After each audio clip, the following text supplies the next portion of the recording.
3 thumbs up already. It must be doing something right. Good evening. It is 1 minute to 7 o'clock Greenwich Mean Time. I'm broadcasting to you live from Neukölln in Berlin in Deutschland. And I already have done a lovely spread for today's live stream, which I shall start to talk about as the clock strikes 7 GMT, because otherwise it's not fair.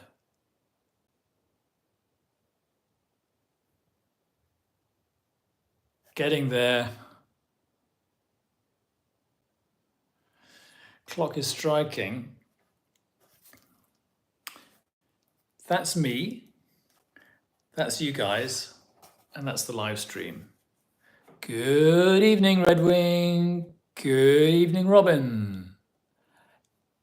I'll tell you how it's going. I could say fine, thanks. I hope you're all well. I'm a bit, I would say I feel a bit long COVID-y at the moment. Not in a terrible way.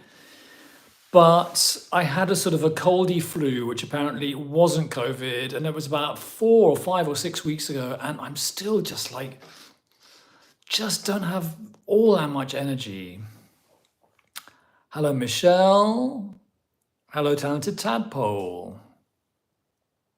But I'm looking forward to this evening because it will give me energy, and because it's always nice to see you guys and hear from you. Saskia, hello, Robert. Greetings from Greece. Cool. Well, lots of people are here. Robin says lots of lingering illness around. Hopefully, yeah. I was having dinner with some friends the other night, and I was kind of, I wasn't exactly complaining, but I wanted to explain why I was a bit quiet. I didn't want people to think that I was being rude, and I just said, well, my energy's low at the moment, and it has been for several weeks. You know, I have enough energy to function well for about half a day, sometimes the whole day, sometimes not. And then sometimes I just have to be a bit kind of careful with my energy. And this friend of mine said, yes. There's a lot of people who are having that feeling at the moment. And he said, you have to kind of push through it and keep on going for a run or for a walk or whatever you can manage, and keep on insisting that you do your yoga or whatever you do, and just like fight back for your health and fitness. Pete Dam Taro is here. Hello everyone from Silka. Pete Dam, good name for a channel. Gunhild K, hello. Janine Sehun, hello Robert, greetings from Kansas, USA. Enjoy your live stream and videos. So enjoy your live stream and videos. That's nice. This is really nice, everyone. You know, you're cheering me up so much. Talented Tadpole says, yes, that can make it worse. Right. You mean, Talented Tadpole, you know, when you just you do nothing, and do you mean it can make it worse to push on and do exercise, or do you think it can make it worse to do nothing? I think it depends on the timing. I went for a run about 2 weeks ago and it made it worse. But then I decided, okay, I'm going to do little tiny bits of exercise and just kind of fight back. Hi, Nick. Watching with my mum, Rita. Fantastic. Hi, Nick. Hi, Rita. I'm also very pleased to say that when I was setting this setup up for the live stream, I was worried about the lighting, worried about my t-shirt and stuff. And then as soon as I pressed the YouTube button and pressed the live stream go live button, this filter magically appeared on the screen, which I hadn't asked for. It's YouTube, ladies and gentlemen, making us all look a bit better. I look much healthier than I did before I switched on my YouTube app. So that's nice, isn't it? Redwing, love the floral shirt and backdrop. Cheering in this cold, dark weather, I agree. It's worse not to rest, as with Emmy. Okay, okay. My t-shirt is matching my background. Okay, good. Well, we're all cheering each other up. That's exactly as it should be. Love the colours and flowers. Shirt and background. Agreed. Okay, well, let's get the ball rolling now that everyone's here.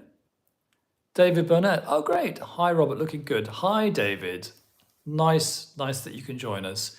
We've got loads of people joining us right at the beginning of the live stream, and that's really nice. So, guys, here's my reading for the live stream. That's me, Wheel of Fortune. That's you, Six of Cups, and that's the live stream, Justice. So I'm not picking up a huge amount from this. It doesn't seem complicated. Wheel of Fortune, for me, I feel things are slightly out of control because of my energy being a bit strange. And for you guys, Six of Cups, well, it feels like, we're kind of meeting up as a kind of almost kind of like a social event, like a club. Well, I say almost entirely like a social event in a club. And Six of Cups, that's as a result of all the live streams we've been doing over the past year or so. And Justice, well, maybe this live stream is going to help some of us to sort some things out, make a decision. At 7:30 GMT, we will go into the second half of the live stream, and there will be an opportunity to do some live readings. A random event playtime for us. We'll see if we're delivered justice. Hi, everyone. Okay, so I have two. What's the word? I have two elements I want to throw into the pond today to get the conversation moving. The first element is a question, which I'll throw out, and if anyone has any answers, please throw them back. But I'll throw it out now because there's no hurry. It just suddenly occurred to me, this is a question I think might be quite interesting for us to kind of toss about. And it's kind of related to the book I want to ask you guys about. The question is, how does tarot work? How does tarot work? I'll give you a clue. I don't know. I started reading tarot when I was 19. I started doing it as a joke, which often happens with these fortune-telling things, doesn't it? I was a teenage brat. I wanted attention. I did it as a joke, and I was very surprised to find that it really worked. Very, very obviously and very surprisingly, it just worked.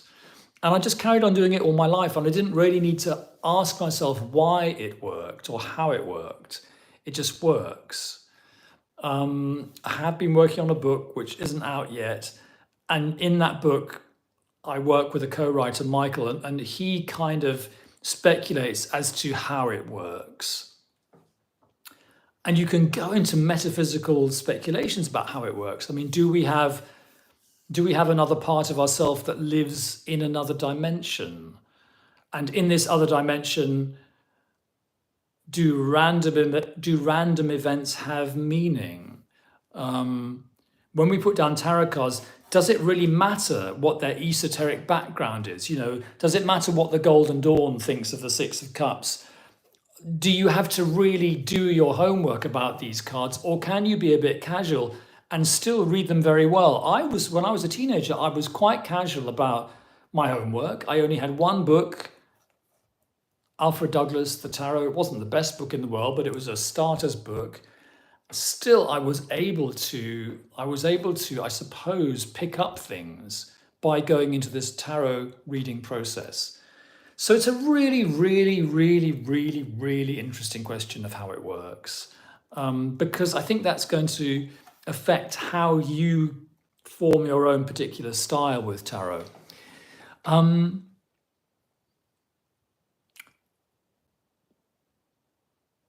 Diana says, Saskia says, don't know how, but it does. Diana says, works in a mystical way. How? No clue how. Toadstool, who knows? Tarot tickles our psyches. We scratch the itch trying to understand visual language cues. I think that's nice. I think that's a nice sort of,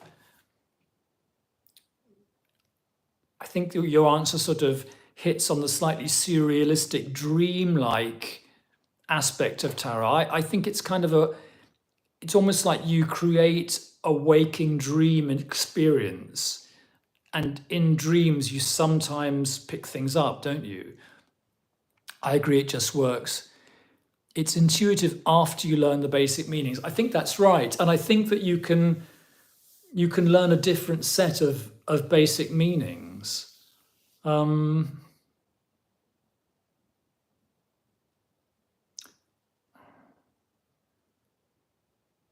I think also it might be that if you do something really surrealistic, like throwing cards onto the table, it sort of it confuses and closes down. It silences your rational mind, and then maybe your mind is able to work in different ways. Because maybe your mind is some kind of crazy radio receiver, and if you can stop the belief in rationality, might give you an opportunity to be irrational. And we're not necessarily talking about predicting the future, but we are talking about using the brain in a different way.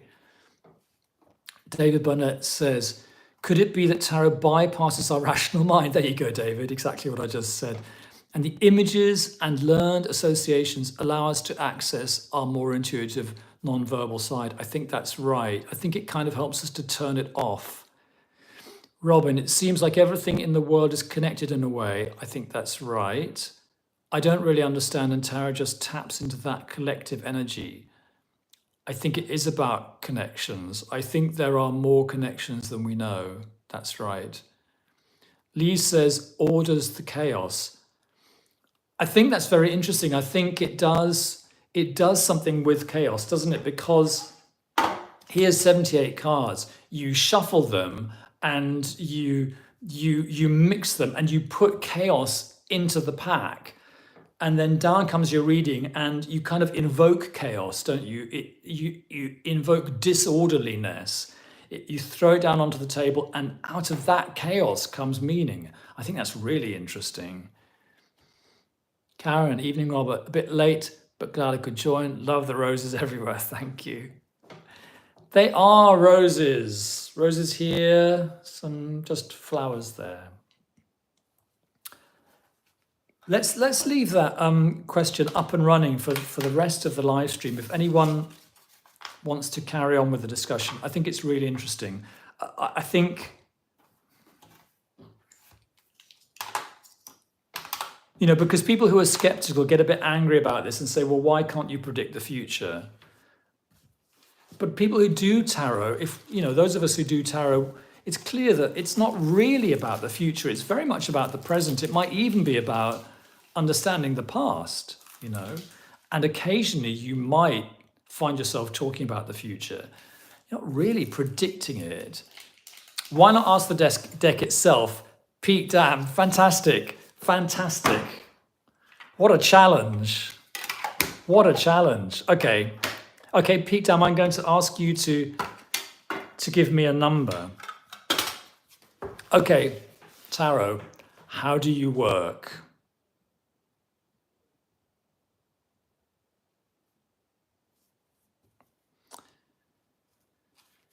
How do you work? How does tarot reading work, tarot?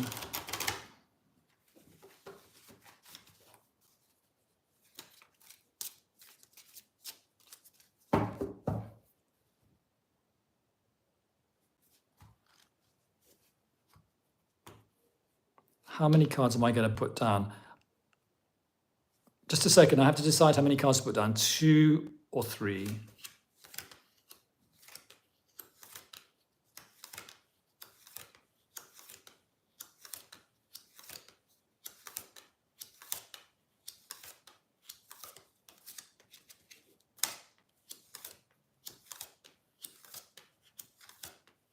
Three.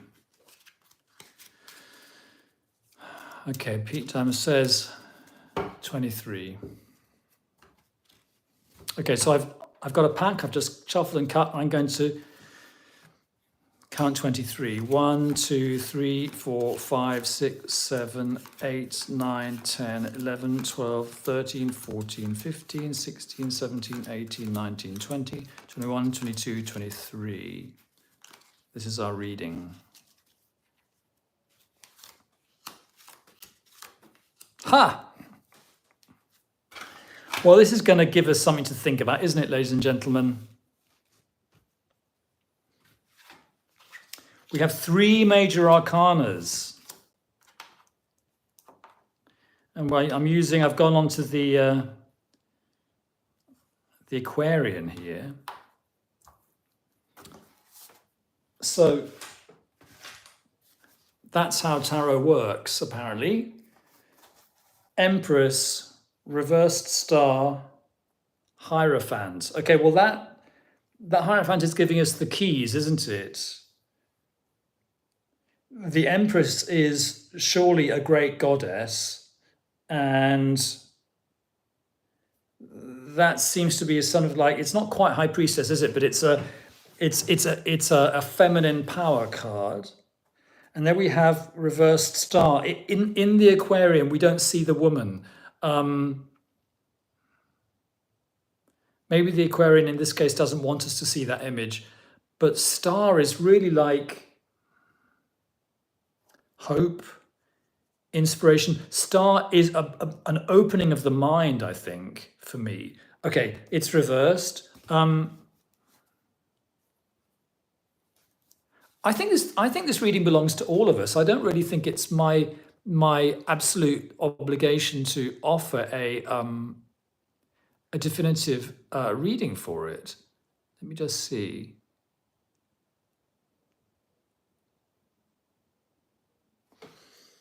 So is anyone out there picking up on this? Because I mean, this is such a big question. I'm sorry, but I can't imagine myself giving the answer this evening to this, but I think it's a really interesting moment and a very interesting experiment. The star is reversed. It's almost like, maybe we have to deal with this feeling of, it's so difficult to open up our mind to the infinite knowledge and wisdom in the universe. Toasters that tarot nurtures our void of inspiration, yes, through an organized process. That is really good. That's really good, Toastal Tarot. I don't think I could beat that. The star is showing an awakening of consciousness. Yeah, let's let it sink in. We can come back to that, and then we can even correspond about this afterwards. I think it's really nice. There's something very interesting about the star being reversed. It feels like it's not always easy to expand our minds. Maybe we need the tarot to help us. But I like these two rather unusual pairing of Empress and Pope. These two extremely powerful figures. But the Pope does make knowledge explicit, doesn't he? He reveals spiritual things, whereas the High Priestess kind of sometimes keeps them a bit concealed. I think it's nice that we got Pope here.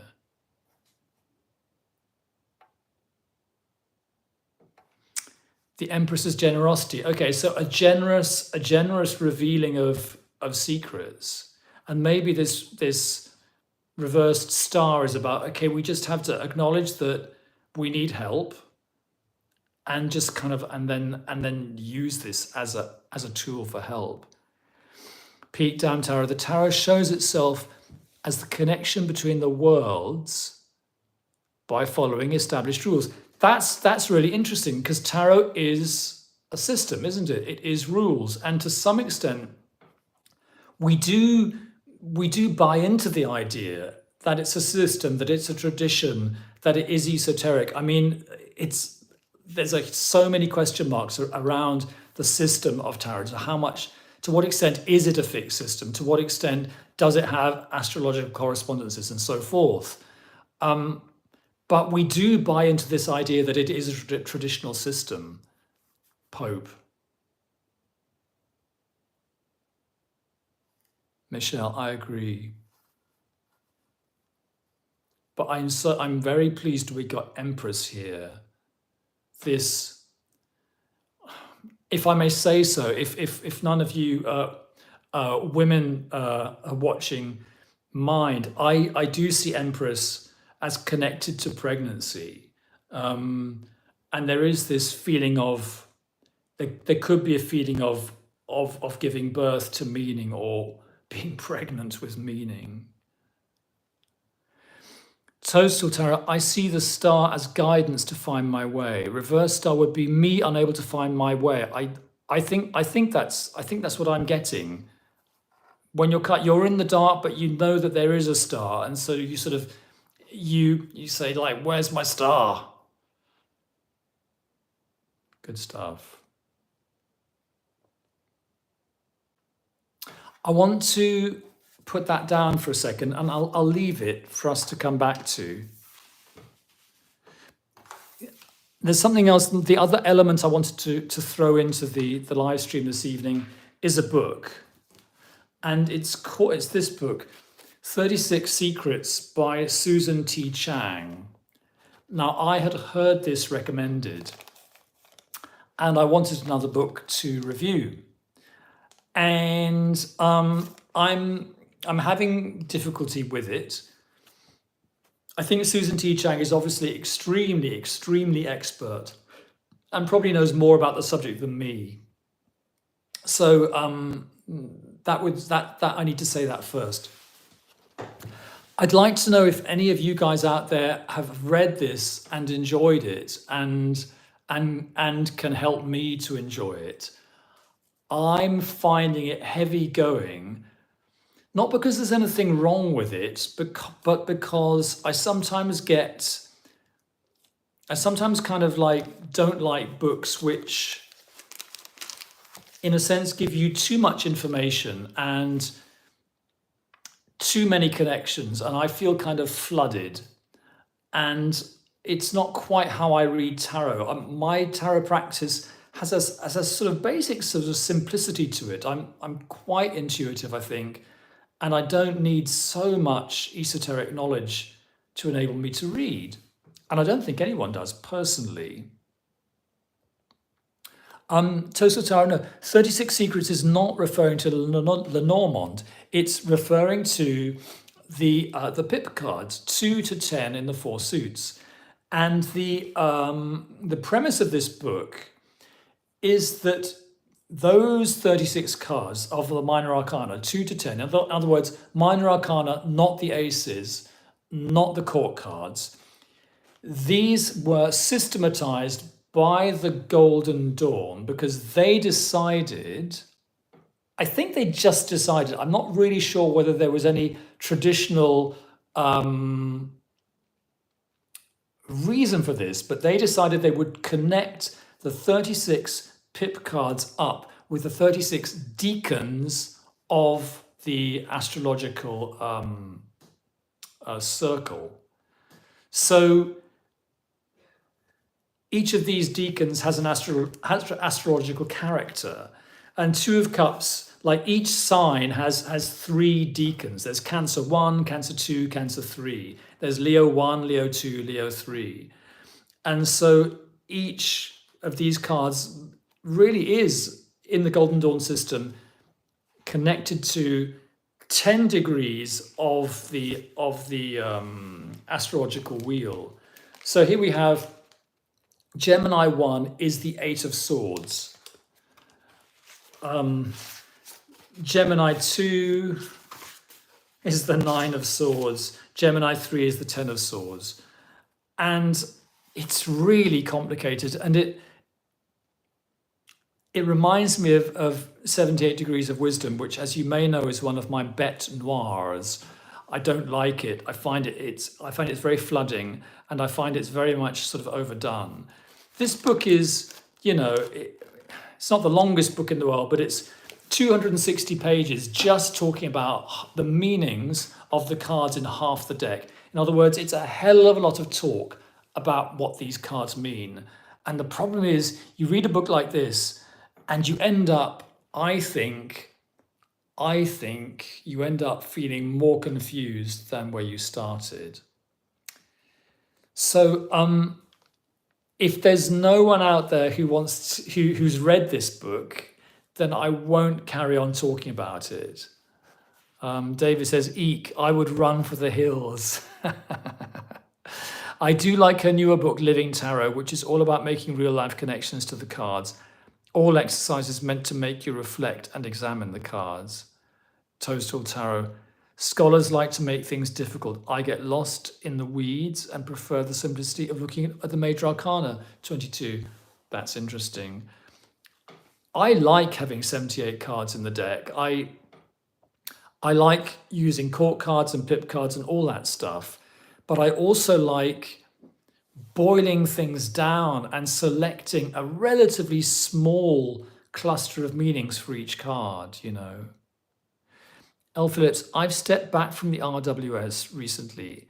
It's been liberating to read neoclassical Italian decks. And maybe that's a way of simplifying things. But yeah, I get the impression that Susan Chang is a very highly respected author, but it feels like this book actually, I think, goes really quite far into astrology. She's got it that it's so complicated I can't begin to tell you.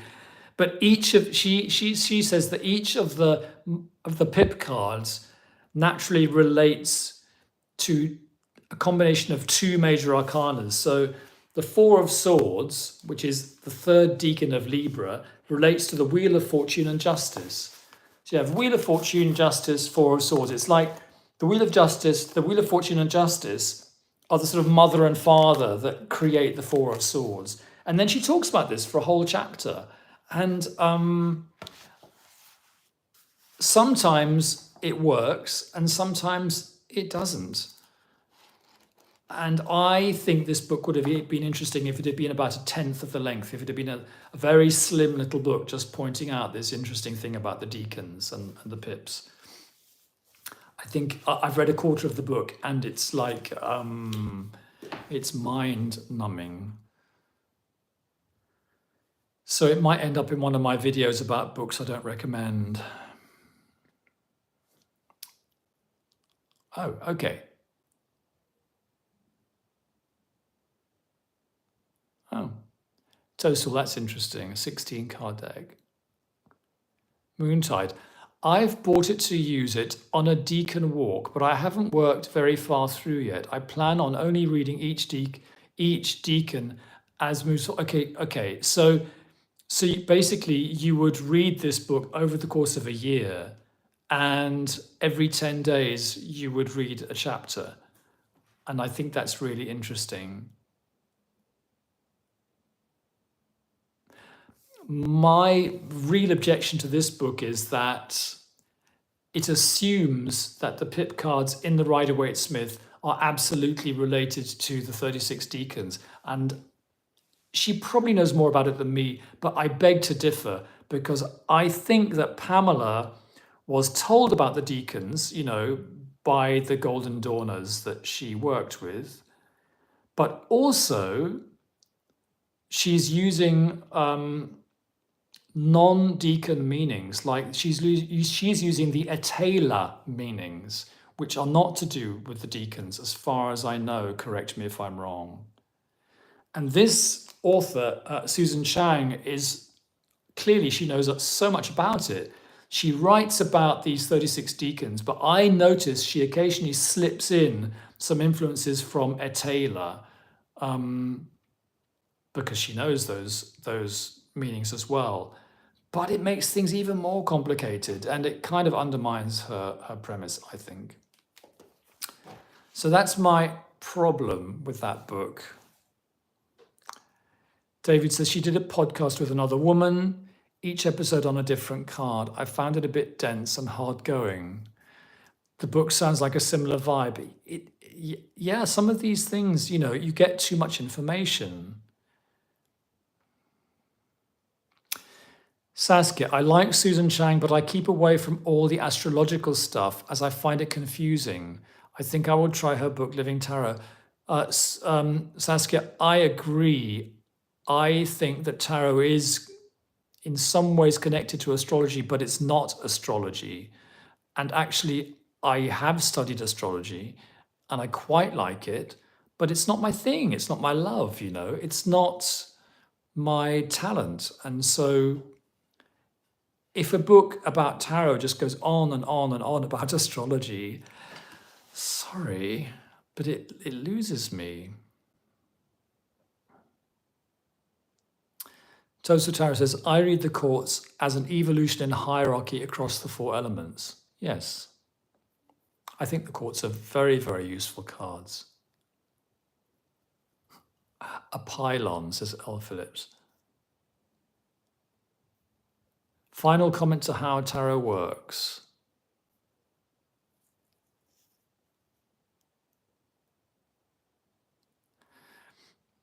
So tarot lets us go as deep as we wish, but we can appreciate on many levels. I agree. 999 ASMR Tarot. Hello. Hi. Welcome. We're going to do another half hour, okay? David says, Yoav Bendov had this maxim that anything that pops into your head, see in the cards during reading is relevant. I completely agree. No matter how seemingly strange or absurd. I completely agree, David. I think that's for me the difference between tarot and astrology, even though I do think good astrologers do also operate like that. They do channel information and they do just think intuitive. But I think with tarot, that side of things is more emphasized.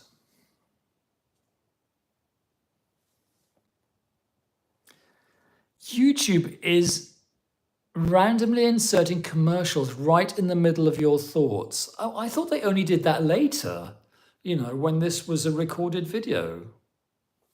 How dare they? How dare they? Okay, well, I've thrown those 2 elements into the pond. It's past. Does anyone have anything that I could do a reading on? Might get my chi flowing a bit.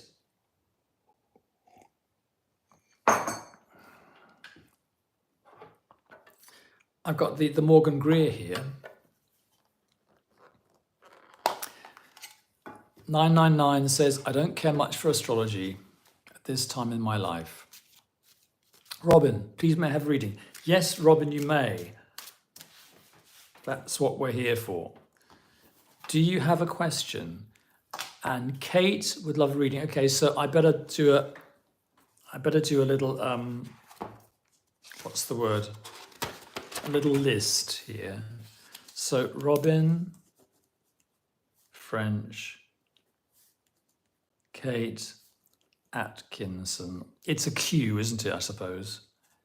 And Toadstool Tarot. Okay, so I'll do Robin's first. Robin, if you could give me your question. And then I'll do Kate's, then I'll do Toadstool's. Robin says, I have some important life things I should get on with, but should I put it off till after Christmas or get on with it now?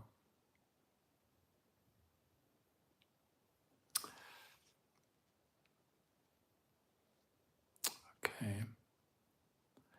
I have some important life things I should get on with, but should I put it off till after Christmas or get on with it now? Okay. Robin, put it off till after Christmas. Okay, we'll get on with it now. I think get on with it now should be on the left, and after Christmas should be on with the right. It should be on the right. Robin.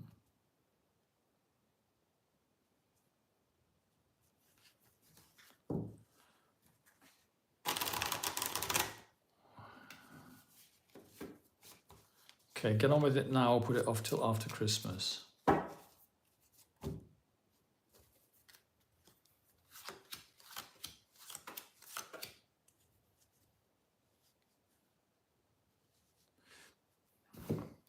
I'll show you, Robin. I think actually you can put it off till after Christmas.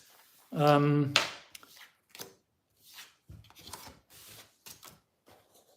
show you what's come up.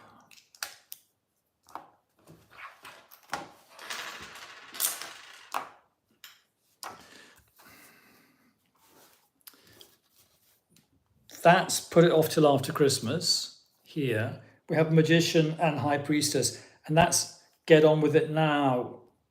And we've got two reverse cards, reversed Eight of Battens and reversed King of Pentacles. Well, reversed Eight of Battens, it feels like if you got on, if you did it now, it feels like the energies of life, the energies of the world would not exactly be supporting you. Do you see what I mean? Because like that they would be, but like that there's a blockage, isn't there?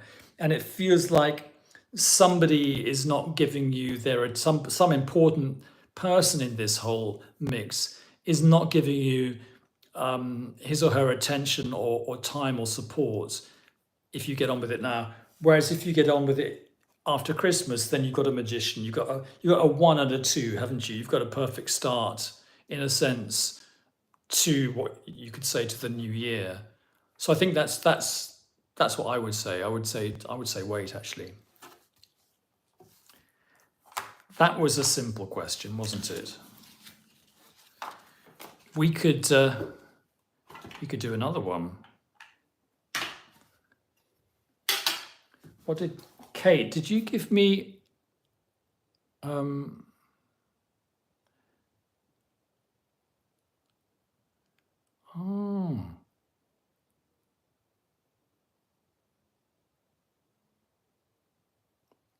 Hi, Lady Booksmith, Toadstool. And Toadstool Tara, you've got more details of your question. Let's see what Kate says. Am I on the right path for me with who and what I'm doing? Okay. Am I on the right path for me with who? Okay.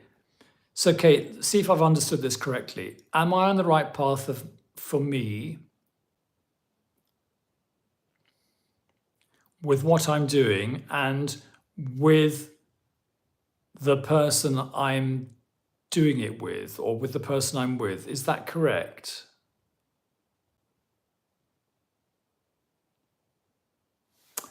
I'm wondering, just let me decide how to. What sort of spread to put down there. And Kate, tell me if you need to clarify that question at all.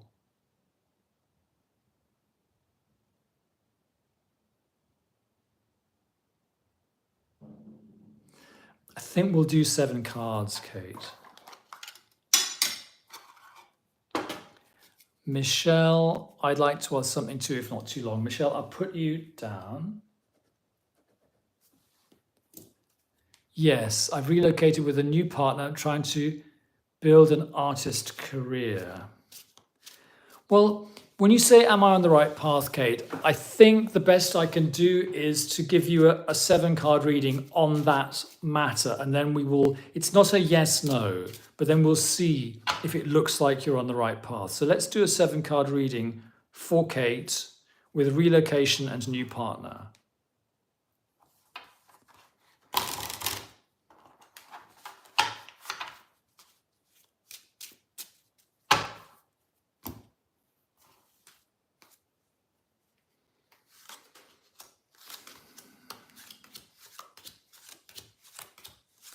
Okay, reversals. 1, 2, 3.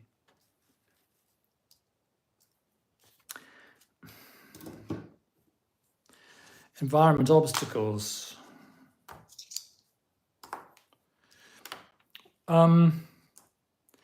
Okay, basically on the right path. It's a bit interesting, and I won't give you the full half hour because we don't have the full half hour.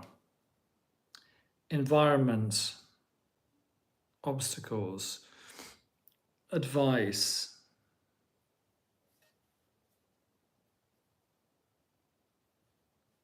Okay, here we go. Your past influences, Wheel of Fortune, feels like things have been feeling a bit out of control in the past. And present, you have your present influences. It feels like you have you've kind of like assembled some of the energy and some of the ideas and good things from the past. You kind of like harvested your thoughts and your resources, and you formed a plan. And this is a future circumstances here, which is strange, but I'll come back to that later. And you've got environment, obstacles, and you've got outcome. Now your outcome is 3 of Pentacles, which in a very sort of practical life choices way is a very good sign because it's a 3, you know. It's absolutely a building card, it's an establishing card, it's a forging ahead. So I think you are on the right path. But I'll spit it out. I find it quite interesting that you have 2 kings here, which look like something about, we're talking about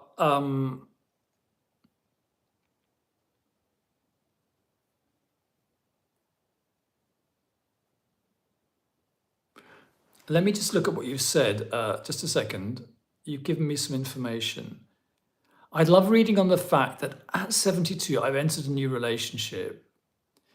Me and another guy were both in rock bands in the 70s, but didn't know each other until we met 2 weeks ago. Bizarre. What do the cards say?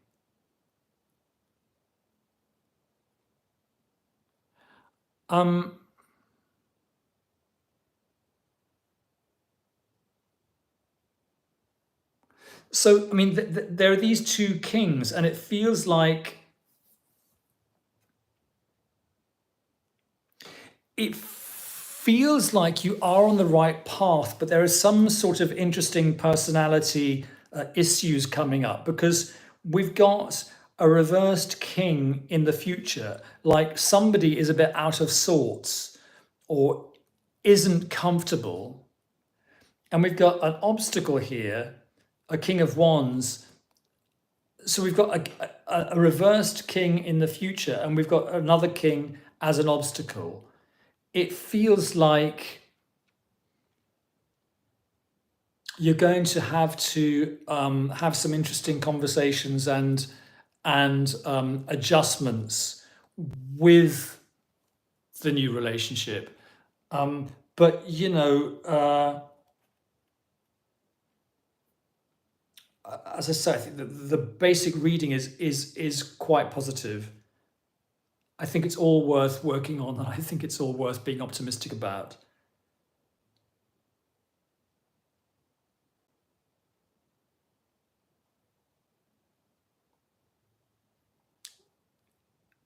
Don't expect it to be particularly smooth or uneventful, this new life and these adjustments. But it is. But have that as your guiding star. 3 of Pentacles, good stuff. Okay, a good outcome. I will. I'll just end that reading there. It's a bit sketchy, but interesting. Good luck. Don't confuse the 2 readings. Oops.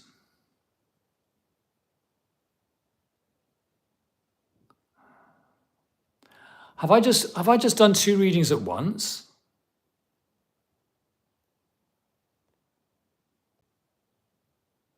Shit.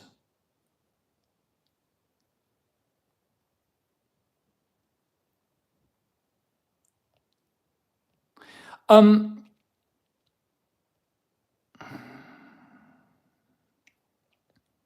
well, the oracular moment, guys,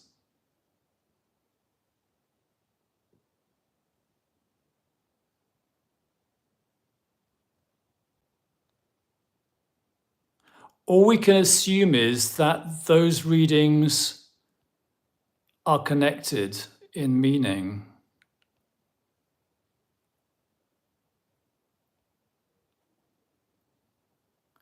They were, there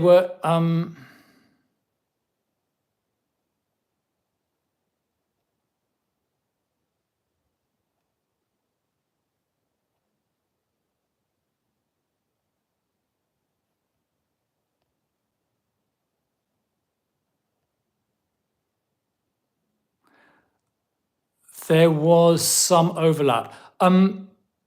If you'd like to, if either of you two would like to contact me in the DMs on Insta, I can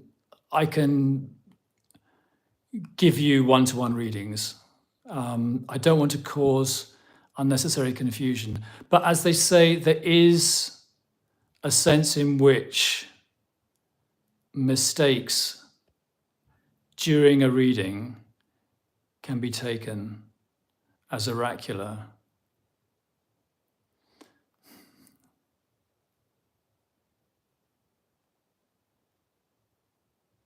Okay.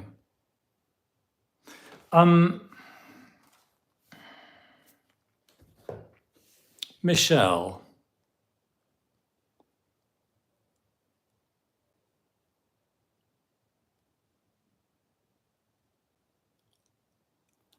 did you have any details to offer me for your reading?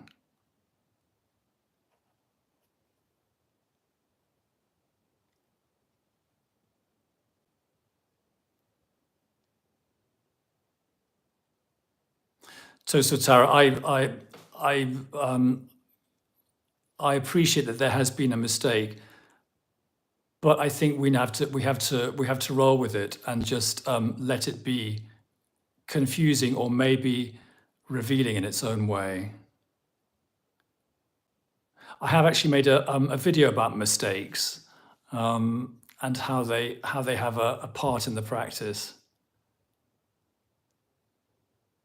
Okay, thanks, Kate. Michelle Helvetian, I having a hard time with the changed US situation. What can I personally do to ease my path forward? Okay.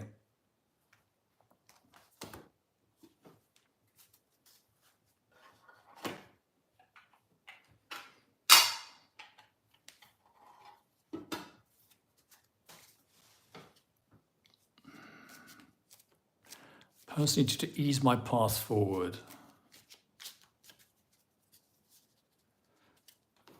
Let's do 3 cards for you, Michelle.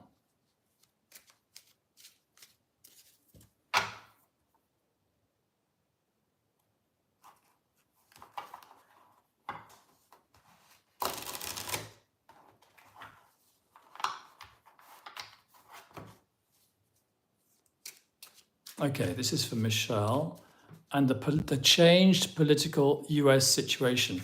Michelle, I'm going to do 1 card for you and 1 card for the situation and 1 card for the relationship between the 2 things, okay?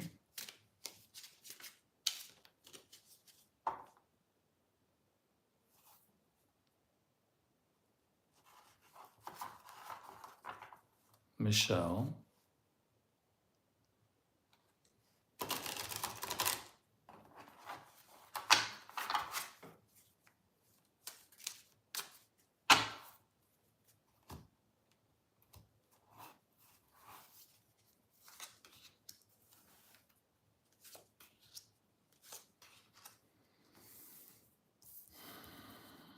Okay.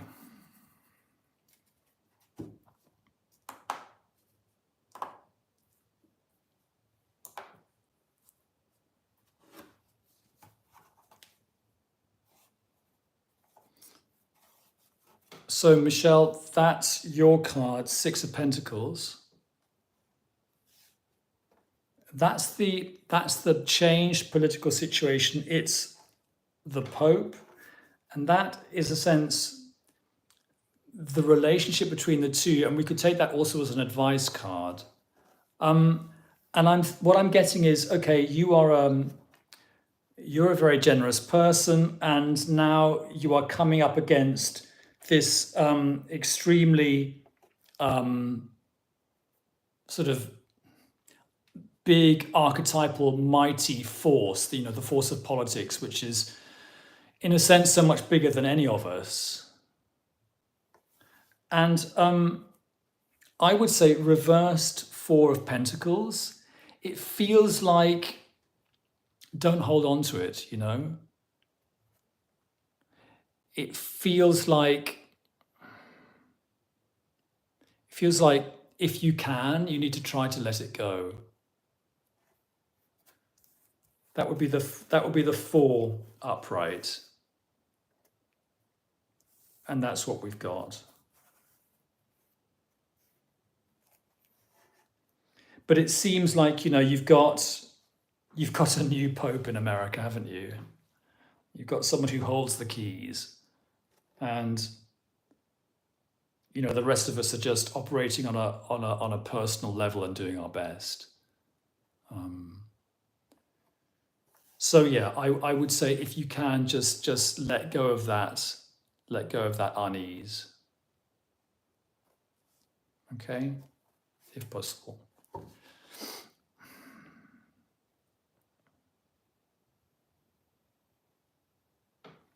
Bob Ross knew a thing or two.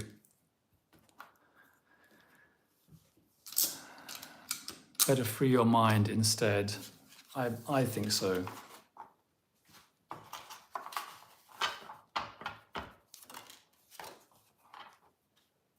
So everyone, we're coming to the end of the reading. There's been a sensational double reading today in which your faithful Tian Tarot reader slipped from one task into the next, went into a black wormhole, and made a strange oracular pronouncement. I think we'll remember this for many years to come. This was our first reading for the day, which was the question of how does tarot work? And we've got this idea of it's not always clear.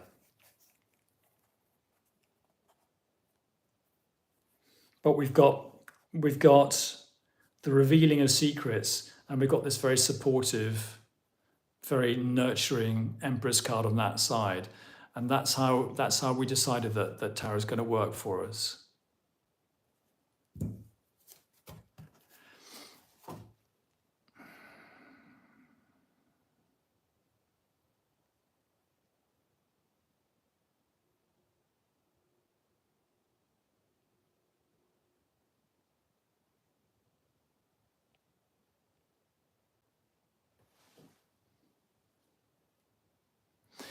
And David says the first was the reading in which your card was the Wheel of Fortune. And yeah, I was on the Wheel of Fortune this evening, ladies and gentlemen, with a certain craziness in my practice.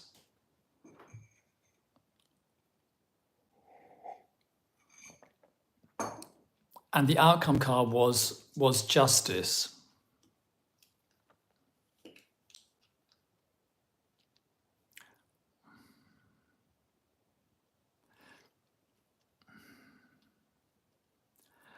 I think the Wheel of Fortune is possibly the most difficult card in the whole pack to interpret.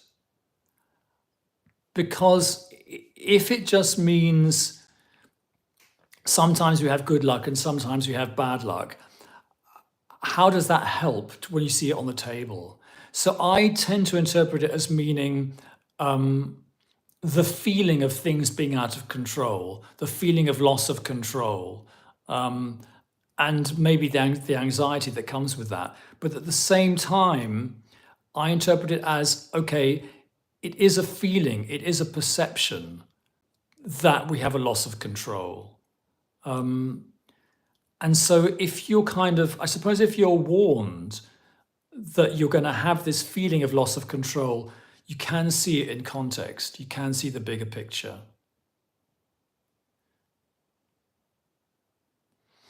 The wheel, and Toadstool Tower says, the wheel feels like the most meaningless to me as we don't have any control over it.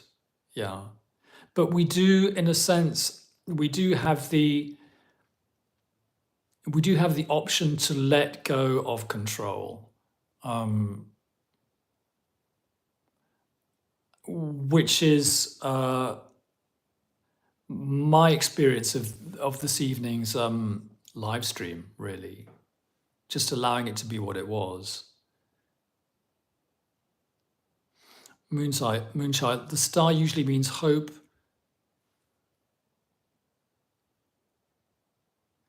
Could an alternative positive reverse mean fact, as in just does? Yeah, certainly.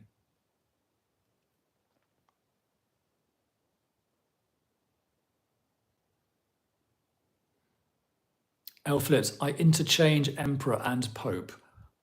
Oh, that's extremely creative. Does that mean you feel they have the same meaning? I feel emperor is a bit more like the police, whereas pope is a bit more like social convention. Oh, by accident. Yes. It depends which deck you're using, doesn't it, really? Carmina Burana.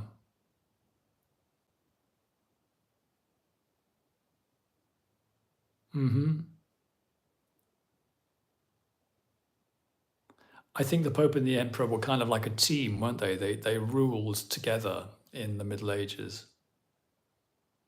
They kept the whole thing, they kept all the rules in operation. Well, we're going into December. I will do a monthly reading next Sunday. I'll release a video with a monthly reading, and then we'll be sort of careering towards Christmas. I'll do a live stream sometime around the end of the year, around the end of December, I think, and we can all meet up then.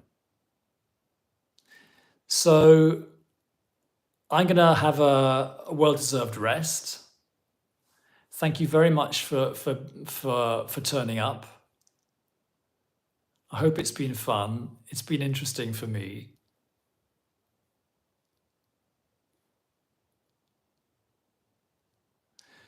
Bye, Saskia. Bye, Robin. Bye, Toadstool Tarot. Thank you guys for your presence.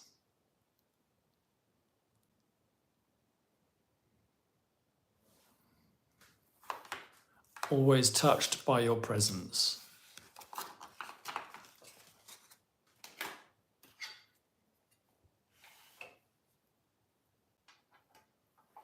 Do I do the Xmas markets in Berlin? Yes. They're very, very nice. Have a lovely evening. Talented Tadpole, take care and thank you.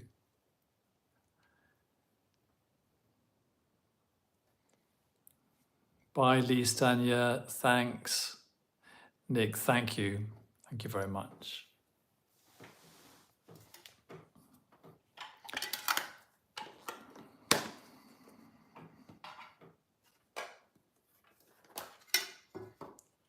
Thanks, David.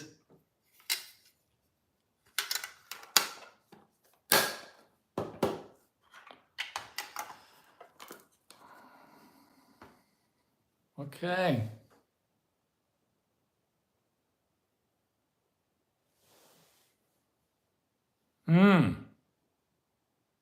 You're off to watch Robin's Minchiati video. Oh, really? That sounds good.